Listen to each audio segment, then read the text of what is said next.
On October 25th, Quebec passed Bill 2, meant to improve access to medical services. It links portions of doctors' pay to performance targets and is set to take effect January 1st.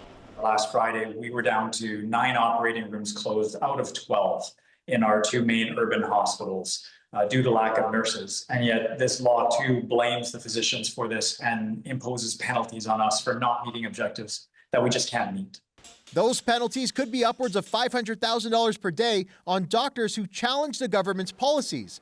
Healthcare professionals in Quebec have since taped their mouths shut in protest and packed thousands into the Bell Centre rallying against the law. Some are already heading for the nearest exit. Sort of the standard is that physicians would give 60 days notice for any resignation to allow appropriate planning. And so for us, with the law coming in on January 1st, I had to make the decision very, very rapidly to submit that for November 1st. The College of Physicians and Surgeons of Ontario says between October 23rd and November 10th, 263 Quebec doctors had applied to be licensed in Ontario. In the 5 months prior, it had received just 19.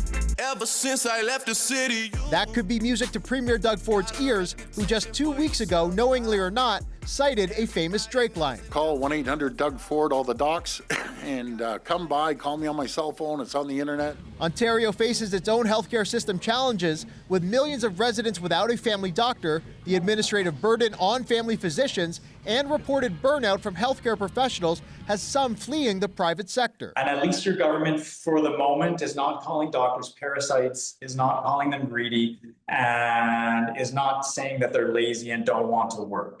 I'd like to stay in my region. My wife works here and her business is here, so would like to stay here. So Ottawa is just 20 minutes across the bridge.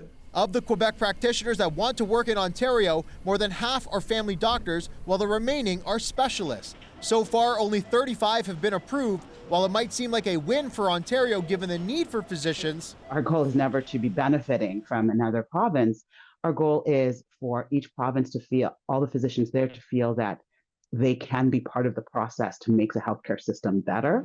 Meanwhile, New Brunswick has received roughly 80 applications from Quebec physicians looking to relocate. And as Quebec doctors take the province to court over the new law, its premier says his government isn't going to back down. Manucdoc, CBC News, Toronto.